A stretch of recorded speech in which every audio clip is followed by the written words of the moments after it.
हरियाणा की हर अपडेट के लिए बेल आइकन दबाएं और सब्सक्राइब करें STV हरियाणा न्यूज। देश भर में कोरोना वायरस के मरीजों की संख्या 1409 हो गई है। कोरोना की चपेट में आकर अब तक 41 लोग जान गंवा चुके हैं। हरियाणा में कोरोना पॉजिटिव केस 19 हो गए हैं।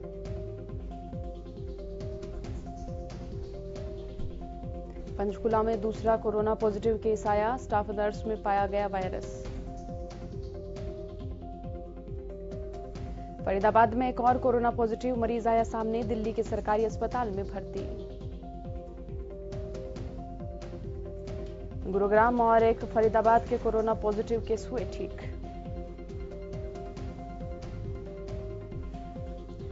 दिल्ली के जमात के मरकज में आए 24 लोग पॉजिटिव, 700 लोग भेजे गए क्वारंटाइन सेंटर। निजामुद्दीन स्थित मरकज में शामिल जमात में से 10 लोगों की कोरोना से मौत हो चुकी है। दुनिया भर में कोरोना वायरस से अब तक 37,000 से ज्यादा लोगों की जान गई। दुनिया भर में कोरोना संक्रमित लोग बढ़कर हुए करीब 7,87,291। नमस्कार, हरियाणा न्यूज में आप सभी का स्वागत है और मैं हूं आपके साथ सोनिया सतानीता। देश में लगातार कोरोना वायरस के मामलों में बढ़ोतरी हो रही है और मंगलवार को कोरोना से संक्रमित लोगों का आंकड़ा 1400 के पार पहुंच गया है और वहीं देश में अब तक 41 लोग इस महामारी से जान गंवा चुके हैं। आज इस कार्यक्रम में हम जानलेवा बीमारी से कैसे लड़ना है, इसी पर चर्चा करेंगे। तो आपको हम बता रहे हैं कि किस तरह से कोरोना वायरस का संक्रमण लगातार जारी है। देश और दुनिया में किस तरह से कोरोना वायरस जिससे जो लोग संक्रमित हैं उनकी संख्या लगातार बढ़ रही है। और अगर हरियाणा की बात करें तो आज पंचकूला में स्टाफ नर्स को भी कोरोना से पॉजिटिव पाया गया है। यानी कि इतना अहम माना जाए कोरोना वायरस से सावधानी बरतना, सतर्कता बरतना। और आप देखिए कि लॉकडाउन के चलते भी कोरोना वायरस के संक्रमितों की संख्या लगातार बढ़ रही है। हालांकि राहत की बात तो ये है कि कोरोना पॉजिटिव ठीक भी हो रहे हैं, लेकिन आप देखिए जो जनसेवक, चाहे वो सफाई कर्मी हो, मीडिया कर्मी हो, पुलिसकर्मी हो, लगातार जनता के लिए मुस्तैद खड़े हैं। बात अगर पंचकुला की करें तो वहां पर स्टाफ नर्स को भी कोरोना से पॉजिटिव पाया गया है। यानी से यहाँ पर हम समझ सकते हैं कि जो लोग कोरोना वायरस से लड़ रहे हैं, कहीं ना कहीं वो लोग भी कोरोना वायरस से संक्रमित हो रहे हैं। तो हम भी आपको यही कह रहे हैं, समझदारी समझिए, सुरक्षित रहिए और सरकार का भी साथ दीजिए, महामारी को भी मात दीजिए। हरियाणा में कोरोना के 4 नए पॉजिटिव मामले सामने आए हैं। पंचकूला, फरीदाबाद, सिरसा और हिसार में भी कोरोना पॉजिटिव मिले हैं। और बता दें कि इन सभी को आइसोलेशन वार्ड में भी भर्ती कराया गया है। कोरोना वायरस से देश में अब तक 40 लोगों की मौत हो चुकी है और कोरोना के मरीजों की संख्या 1395 हो चुकी है। और दुनिया भर का जिक्र करें तो दुनिया भर में 37,000 से ज्यादा लोगों की मौत हो चुकी है और देश में कोरोना वायरस के चलते 40 लोगों की मौत हो चुकी है। देखिए, स्थिति ऐसी है कि इस महामारी के चलते देश के नागरिकों को हम आंकड़ों में गिन रहे हैं। आंकड़ों की अगर बात करें तो कोरोना वायरस से देश में अब तक 40 लोगों की मौत हो चुकी है।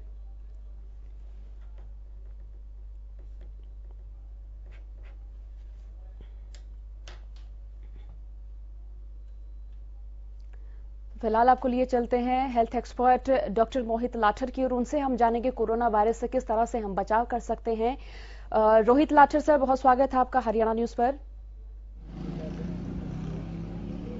नमस्कार जी।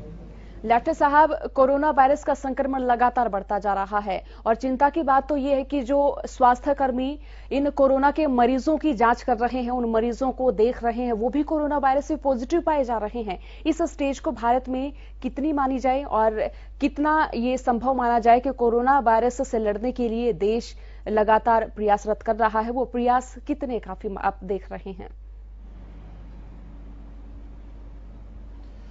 देखिए, पूरा देश अपनी तरफ से कोशिश कर रहा है इससे बचने की और खास तौर पे जो फ्रंट लाइन वर्कर्स हैं, जो डॉक्टर्स हैं इस वक्त, तो उनको अपनी खुद की भी, फैमिली की भी और कंट्री की भी, सबकी चिंता है उनको और उससे वो अपने आप को बचाने की कोशिश कर रहे हैं। देखिए, इससे बचाने के जो तरीके हैं बचने के, वो तो हम सबको पता ही है। अभी मैं फिर भी एक बार आपको बता देता हूँ। जी बिल्कुल। सबसे पहले सोशल डिस्टेंसिंग, जिसमें कि कम से कम हमें 6 फीट की जो अंतर होना चाहिए हमारे में, और किसी भी जगह आप खड़े हैं दूसरे लोगों के बीच में 6 फीट का अंतर। स्पेशली कुछ आपको ऐसे लोग दिखाई दे जो खांसी कर रहे हैं, जिनको बुखार है।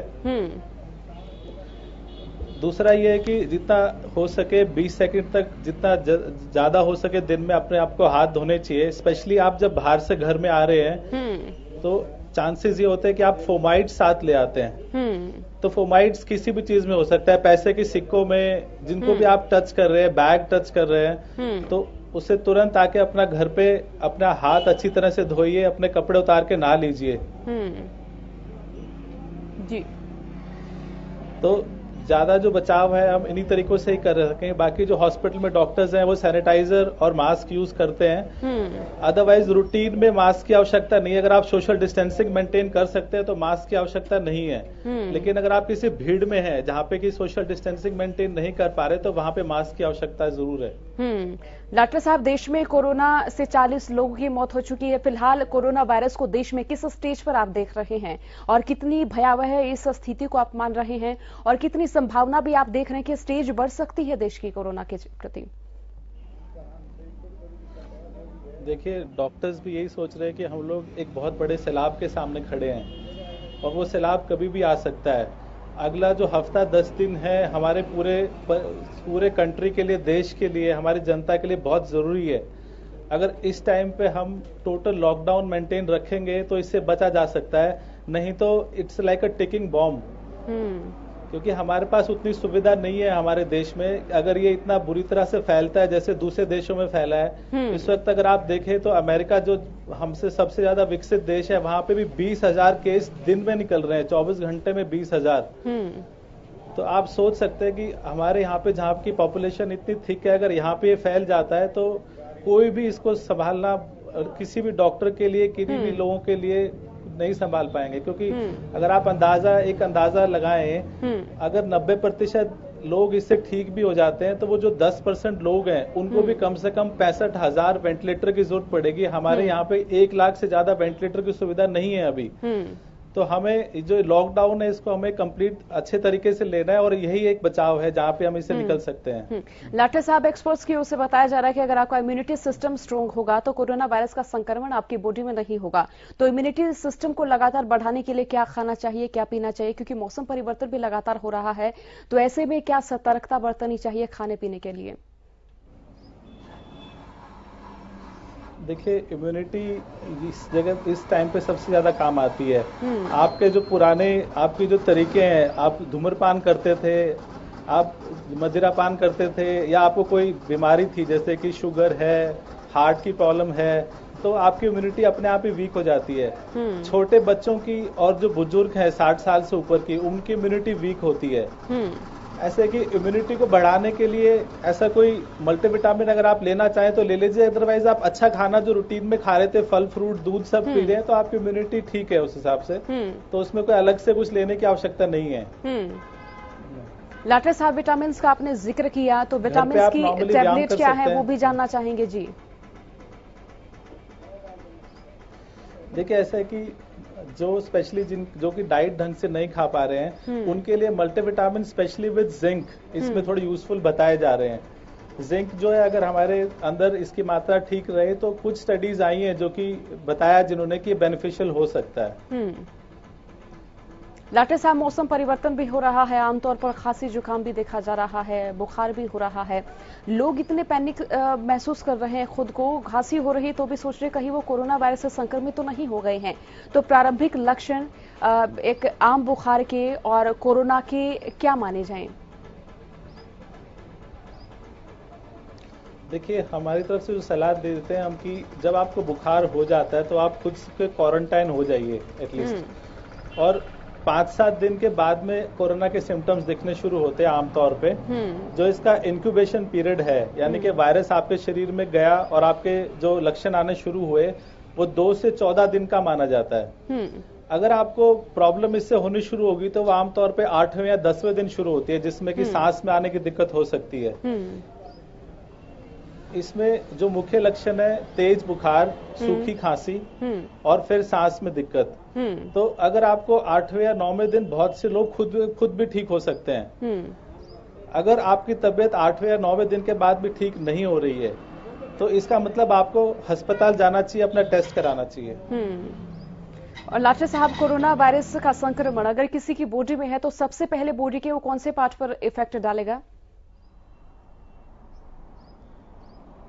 देखिए, ऐसा है कि इस जो संक्रमण होता है ये हमारे नाक से गले से शुरू होता है और उसके बाद सीधा ये फेफड़े में वायरस जा सकता है जहाँ पे मल्टीप्लाई करता है। तो आमतौर पे फेफड़े ही सबसे पहले इफेक्ट हो सकते हैं। कुछ स्टडीज ने ये बताया है कि ये वायरस लैटिन में भी काफी टाइम तक निकलता रहता है, लेकिन सबसे ज्यादा अफेक्टेड इस पे फेफड़े यानी कि हमारे लंग्स ही होते हैं। जी, और मास्क का इस्तेमाल आज हर कोई कर रहा है, लेकिन क्या ये जरूरी है हर कोई मास्क का इस्तेमाल करे? किस उम्र के लोगों को ज्यादा करना चाहिए, किस उम्र के लोगों को किस किस सिचुएशन में करना चाहिए डॉक्टर साहब? देखिए, मैं आपको यही कह रहा हूं कि अगर आप एक सोशल डिस्टेंसिंग मेंटेन कर सकते हैं तो मास्क की आवश्यकता बिल्कुल भी नहीं है। अगर आप एक भीड़ के इलाके में जहाँ पे कि अब जैसे हमने पीछे देखा आनंद विहार बस स्टेशन पे, वहां पे कितने लोग एक साथ खड़े हो गए थे, वो सोशल डिस्टेंसिंग मेंटेन ही नहीं कर पा रहे थे। तो वहां पे मास्क की आवश्यकता है। जहां तक कि मास्क जो हमें बचाता है, जो कपड़े वाले मास्क होते हैं वो सिर्फ हमें थोड़े बहुत प्रदूषण से बचा सकते हैं, वायरस या बैक्टीरिया से नहीं बचा सकते हैं। और जो सर्जिकल मास्क है और जो N95 मास्क है वो ज्यादातर डॉक्टर्स या हेल्थ वर्कर्स इस्तेमाल करें तो ठीक है, लेकिन आप कई ऐसी जगह पर है जहां पर कि सोशल डिस्टेंसिंग आप मेंटेन नहीं कर पा रहे हैं तो ही जरूरत है मास्क लगाने का, अदरवाइज जरूरत नहीं है। डॉक्टर लाठर, भारत में अस्थमा के मरीजों की संख्या विश्व में सबसे ज्यादा है। अस्थमा के मरीजों में कोरोना वायरस का संक्रमण कितना माना जाए और कितना खतरा अस्थमा के मरीजों को इस स्थिति में है? देखिए, अस्थमा के पेशेंट इस टाइम टोटल रिस्क पे रहते हैं। मौसम चेंज होता है तो सीजनल ब्रेथलेसनेस यानी कि मौसम के साथ ही उन्हें सांस की बीमारी शुरू हो जाती है। तो कई बार हमें ऐसा लगता है कि उनको अगर बुखार हो रहा है, सांस की दिक्कत हो रही है तो डेफिनेटली उनको कोरोना का टेस्ट करा लेना चाहिए। उनकी भी इम्यूनिटी वीक होती है। कुछ लोग ऑलरेडी स्टेरॉइड पे, कुछ ऐसी मेडिसिन पे होते हैं जिसमें कि चांसेस होते हैं कि उनको इन्फेक्शन जल्दी पकड़ जाए। तो अगर उनको कोई इस तरह का बुखार आ रहा है तो उनको अपना टेस्ट जल्दी करा लेना चाहिए। देखिए, आजकल जो गाइडलाइंस है वो तो ये कह रही है कि इवन कोई भी पेशेंट को आप अगर सर्जरी के लिए भी ले रहे हो तो उसका कोरोना टेस्ट पहले कराओ, वो असिम्प्टोमेटिक भी हो सकता है। तो जो इन्वेस्टिगेशंस है, टेस्ट डेफिनेटली हमारे यहाँ पे बहुत जरूरी है। जितने ज्यादा हम टेस्ट करेंगे उतने हम इस बीमारी को बता पाएंगे कि ये जो टिप ऑफ आइसबर्ग है एक्चुअली कितना इसके अंदर हमारे जो है प्रेवलेंस कितना हो गया है हमारे समाज में इसका। बिल्कुल। डॉक्टर लाठर, ये भी बताया जा रहा है कि जितना तापमान ज्यादा होगा कोरोना वायरस का संक्रमण उतना ही कम हो गया। क्या इसे हम अफवाह माने या इसे हम सच माने? देखिए, इस बात में बहुत सच्चाई नहीं है, लेकिन वैसे ज्योग्राफिकली अगर अभी हम देखें तो अफ्रीका के एरियाज में कंपैरेटिवली ये जो है वायरस जो है कम है, लेकिन अदरवाइज जो स्टडीज अब आ रही है वो कह रही है कि इसका धूप से बहुत ज्यादा फर्क नहीं पड़ने वाला है। बाकी आने वाला समय बताएगा। एक नई चीज है कोविड-19, जो पुराना कोरोना वायरस था उससे बिल्कुल अलग है, तभी इसको नहीं पकड़ पा रहे हैं। तो आने वाला समय इस चीज के बारे में बताएगा। आपने पहले वाले कोविड-19 का जिक्र किया, क्या अंतर महसूस कर रहे हैं आप दोनों कोविड-19 में, अब के कोरोना वायरस में और पहले का जैसे आपने जिक्र किया, तो क्या असमानताएं आपने देखी? देखिए ऐसा है, कोरोना वायरस का आपने एक बहुत फ्रिक्वेंट व्हाट्सएप आ रहा है कि इसमें एक कोई चैप्टर की फोटो आ रही है व्हाट्सएप पे कि इसके अंदर एस्पिरिन खा लो या एंटीहिस्टामिनिक्स खा लो, उसी से पेशेंट ठीक हो जाएगा। लेकिन ये जो कोविड-19 है ये उससे अलग है। ये एकदम से आपकी इम्यूनिटी को बहुत वीक कर देता है। आपकी इम्यूनिटी इतनी वीक हो जाती है, आपके जो है शरीर के अंदर लंग्स एकदम से खत्म होने शुरू हो जाते हैं। जिन लोगों में प्रॉब्लम आती है, स्पेशली जो एज ओल्ड के पेशेंट्स हैं या जिनको ऑलरेडी डायबिटीज या हाइपरटेंशन है, वो ज्यादा खतरे में है। ओवरऑल अगर मोर्टेलिटी देखें तो 15% से ज्यादा मोर्टेलिटी इसकी नहीं है, और यंग पेशेंट्स में तो 2% से भी कम है। डॉक्टर लाठर, अब लॉकडाउन है, लोग अपने घरों में हैं, शाम के वक्त लोग पार्क्स में निकलते भी हैं, वो देखें खुली हवा में सांस ले, इस तरह की सोच के चलते लोग सार्वजनिक स्थलों पर भी टहल रहे हैं। उनके लिए कितना खतरा माना जाए कि हवा में कोरोना वायरस का संक्रमण अभी फिलहाल माना जाए या नहीं माना जाए? देखिए, वैसे कुछ स्टडीज ये कह रही हैं कि जो हवा के अंदर भी ये 3 घंटे से ज्यादा स्टे कर सकता है। लेकिन अगर लगातार ही लोग बाहर निकलेंगे और घूमेंगे तो डेफिनेटली अगर किसी को संक्रमित है कोई पेशेंट, तो डेफिनेटली वो खांसी कर सकता है। किस एरिया पे जहाँ पे वेंटिलेशन कम है उस जगह पे वो उसको फैला सकता है। तो लॉकडाउन मीन्स लॉकडाउन, इसको एक कंप्लीट लॉकडाउन की तरह ही लेना चाहिए तो बेहतर है। लाठर साहब, अगर कोई महिला कोरोना वायरस से संक्रमित है, वो अपने घर में भी रही है और उस महिला के हाथ से क्या जिन जिन लोगों ने खाना खाया है, क्या वो लोग भी कोरोना से संक्रमित हो सकते हैं? देखिए, अगर उस महिला ने खांसी की है, अपने हाथ पे उसके जो है वो इसके जो वायरस है वो उसके हाथ के ऊपर स्पुटम के जरिए कुछ जरिए लगा हुआ है और वो उसने किसी के ऊपर लगा दिया हाथ पे या किसी थाली पे, और उस हाथ को जो बंदा है उसने खुद लेके अपने मुंह पे लगा लिया, तब ये जा सकता है। या फिर वो कई ऐसी जगह पे गई है कि उसको सिम्टम्स है और वो खांसी कर रही है और उसके आसपास में जो लोग है वो उसके सोशल डिस्टेंसिंग के अंदर ही है, तो वो डेफिनेटली फैला सकती है। लाठर साहब, अपनी सुरक्षा के लिए लोग मास्क को तो इस्तेमाल कर रहे हैं, लेकिन क्या आंखों के जरिए, बालों के जरिए, हाथों के जरिए कोरोना वायरस का संक्रमण हो सकता है? देखिए, वही मैं कह रहा हूँ कि अगर वायरस हवा में है जहाँ पर कि कोई पेशेंट ऑलरेडी कोरोना का था और उस जगह पे वेंटिलेशन प्रॉपर नहीं है, तो ये डेफिनेटली कर सकता है। आपके बालों पे जो है, शरीर पे, आपने देखा होगा जो डॉक्टर्स जो कोरोना पेशेंट्स के पास जाते हैं वो पूरी स्किन को कवर करते हैं, स्पेशली अपने सिर को, अपनी गर्दन को, चेहरे को, हर चीज को कवर करते हैं, क्योंकि उसके साथ ये डेफिनेटली फैल सकता है। फिलहाल प्रशासन ने जो भी चिकित्सा सुविधाएं जनता को दी हैं, चाहे वो आइसोलेशन वार्ड्स हो या फिर दवाइयां हो या चेकअप सुविधाएं हो, कितनी आप मान रहे हैं कि उनकी और आवश्यकता है उन सुविधाओं की? देखिए, आने वाले समय में मैं वही कह रहा हूँ कि अगर ये बीमारी फैलती है तो हमारी जितनी भी चिकित्सक सुविधाएं हैं वो सब कम रह जाएंगी। हमें इसका अभी से ही इसके बारे में सोचना होगा और हमें कंप्लीट लॉकडाउन फॉलो करना चाहिए। देखिए, ऐसा है कि बड़े देशों के अंदर भी जो वेंटिलेशन पे, जैसे इटली में कुछ डॉक्टर्स जो एक्सपायर हुए हैं बेचारे इस काम को करते हुए, जो मैं कहूंगा कि वो शहीद हुए हैं, उनके पास, कुछों के पास में ग्लव्स भी नहीं बचे हैं। तो हमारे पास तो इतने विकसित देशों में भी जब ये प्रॉब्लम आई है तो हमारे पास तो सुविधा पहले से कम है। हमारे पास डॉक्टर्स को जो एक प्रोटेक्टिव इक्विपमेंट होता है वो भी प्रोवाइड करने की क्षमता, प्रॉपर इक्विपमेंट की क्षमता भी नहीं है, हमारे पास बहुत ही कम है। तो जो डॉक्टर्स आगे काम कर रहे हैं वो भी बहुत बड़े रिस्क पर हैं। लाठर साहब, भारत गांव का देश है। हरियाणा प्रदेश की भी बात करें तो प्रदेश में भी ज्यादातर गांव है, लोगों का व्यवसाय कृषि है। फिलहाल सरसों की फसल, गेहूं की फसल और चने की फसल कटाई के मोड़ पर है। किसानों के लिए किस तरीके से वो सावधानी बरते, जरा वो भी बताएं। फसल की कटाई करते वक्त, लोगों के बीच जाते वक्त, क्योंकि फसल जब कटेगी तो सहयोगियों के तौर पर पड़ोसी भी इकट्ठे होते हैं और जो सहयोगी कृषक है वो भी इकट्ठे होते हैं और आमतौर पर मजदूर भी इकट्ठे होते। तो ऐसे में खेतों में सोशल डिस्टेंसिंग या फिर किस तरीके से वो सावधानी बरत सकते, जरा वो भी बताएं। देखिए, जो लोग काम पे बाहर निकल रहे हैं और स्पेशली ऐसी जगह पे जा रहे हैं जहां पर वो अपने आप को, उनको चीजों को छूना है और उनमें फोमाइड्स लेके घर पे आने की बहुत ज्यादा संभावना है, तो वो एक अपने साथ एक सैनिटाइजर रख सकते हैं अपने पॉकेट में, जिसको कि वो बीच बीच में इस्तेमाल करते रहें। और जहां पर सोशल डिस्टेंसिंग नहीं मेंटेन कर सकते हैं, डेफिनेटली मास्क पहने, और सर्जिकल मास्क मैं कहूंगा कि वो पहन सकते हैं उस चीज को। एक खेत की कटाई होगी लाठर साहब, वो खुले में होगी, क्योंकि लाठर साहब जो कटाई होगी वो बिल्कुल खुले में होगी, तो क्या ये भी माना जाए संक्रमण हो सकता है? देखिए, अगर कोई भी, मैं बता रहा हूँ कि कोई भी पेशेंट है, चाहे वो हमारे देश का है, जो बाहर से है और उसको बुखार है, तो वो तो जाए ही ना, वो उसको तो अपने आप को तुरंत क्वारंटाइन कर ले, ताकि, क्योंकि उसी से ये चीज फैलेगी।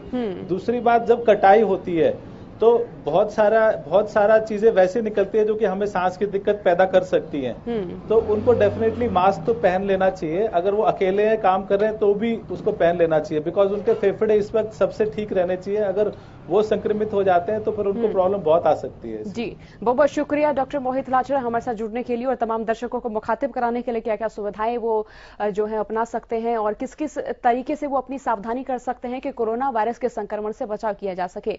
फिलहाल के लिए इतना ही। बने रहिए हरियाणा न्यूज के साथ। नमस्कार।